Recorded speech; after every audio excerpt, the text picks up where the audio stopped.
Oregon, Illinois, and we are at the Vogel Farm right here on Honey Creek Road. And I'm here with Bob, and you might hear some interesting sounds behind us, like that, right? Oh, the guinea hens. The guinea hens. The guinea hens don't understand that there's company and that we're doing some TV today. I know why renewable energy is so important, but why is it so important to you in this area? Well, the image in Wisconsin at the time and in the solar industry was energy independence, small farm settings, and sort of living off the land. It had that back to the land element to it. So it was a very effective way of producing electricity. At the early stages, it was quite expensive. So you really had to be committed to doing it. Since we started the fair, we felt we had to have a solar installation. And our first one was on the building behind us on the rooftop. Okay. And now the price has come down dramatically. So the fair and the promotion of renewable energy now is a global industry, and it's really changed dramatically. So now they're fitting it into all sorts of settings. Do you pay an electric bill? Not much in summer. So they charge you for delivery and not for usage? Right. It's not kilowatt hours. It's that we're sending electricity to them when we can't use it here. And they pay us for that. It's called net metering. Okay. And then when the sun goes down, and if we need power from utility, we buy it from them. But having as many panels as we do cancels out our kilowatt hour during much of the year. So right now I'm here with Sonia Vogel, and we are still at the Vogel Farm right here in Ogle County.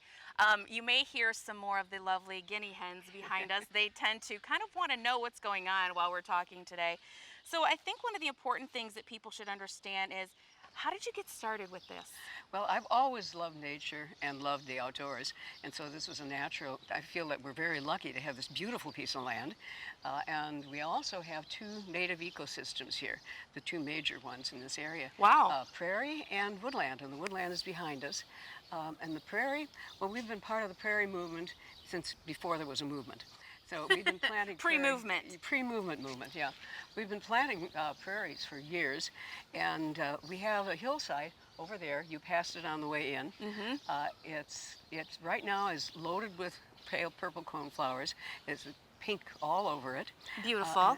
It's beautiful. We got the seeds from a native prairie in this part of the state. Okay. And we planted them, I think it was 1989, and it's been growing ever since then. And last week we had the coneflowers in bloom, and this week we have the yellow coneflowers starting to bloom, and it is just gorgeous.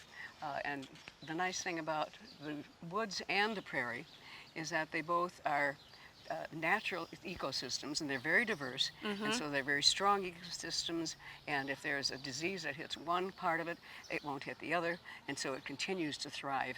So wow, I had no idea that was the case. And we love our woodland. That really is my favorite part. So you have how many acres back there behind us? Back there we have about 20, maybe 30 when we include the savanna. Wow. But it's absolutely gorgeous in spring, and we've done work on it. So how did garlic you? Mustard and oh, okay. Keep going. What garlic mustard, and we burned it, and it right now is the showpiece. People have come here to look at it to see what they could do with their own woods. Wow. See, so you're like kind of the benchmark of, hey, this is how we've done it, and it works. Right. So how did you personally, you and Bob, get into this? Did you guys decide like, hey, this is what we're going to do? Personally, we lived in a forest preserve in Cook County. Okay. And we went to the Morton Arboretum a lot. And one of the people there was Ray Schulenberg, who was planting a prairie, the very first prairie planting in Illinois. And we got to know him, and we got to become very good friends. And so he came out to where we were, and we were working at a camp at that time. And our camp director said, you can plant prairie as long as you put it way out in the back and nobody thinks we're growing weeds. So he came over, and if we were able to tell him the genus and species and the common name of a plant and what it was used for, then he would give it to us and we could plant it, and then we'd have to do it over again. And so that's when we started. Some little prairie education went into yes, it. Right. We had to be educated. He insisted on that. And that's how we started. And then After that, we moved here, and Bob had his job, and I had the kids. So we did different things at that time. Right. But eventually, we both were teaching at the Taft campus, and what I taught was field science and fall and winter and spring ecology and prairie and aquatics. So you have a fair coming up. When is the fair? The fair is August 10th. Okay. And it's at the Byron Forest Preserve District's main building. And so people can learn all about renewable energy, sustainability, like everything that you guys do all in one location. All in one location in one day. Okay. Yeah, it's a pretty fast day. You guys aren't busy at all. Like you don't have No, anything we going don't have on. anything to do. No. Absolutely nothing. It's birthday time. One of my favorite humans, Jeopardy host Alex Trebek, turns 79. Harry Potter himself, Daniel Radcliffe, turns the big 3-0 on Tuesday. Also on Tuesday, a man so cool he only needs one name. Slash will be 54. J-Lo, if you can believe it, is turning 50 on Wednesday, and the host of all things Bachelor and Bachelorette, Chris Harrison, turns 48 on Friday. Oh, and today is my dad's birthday too. Happy birthday.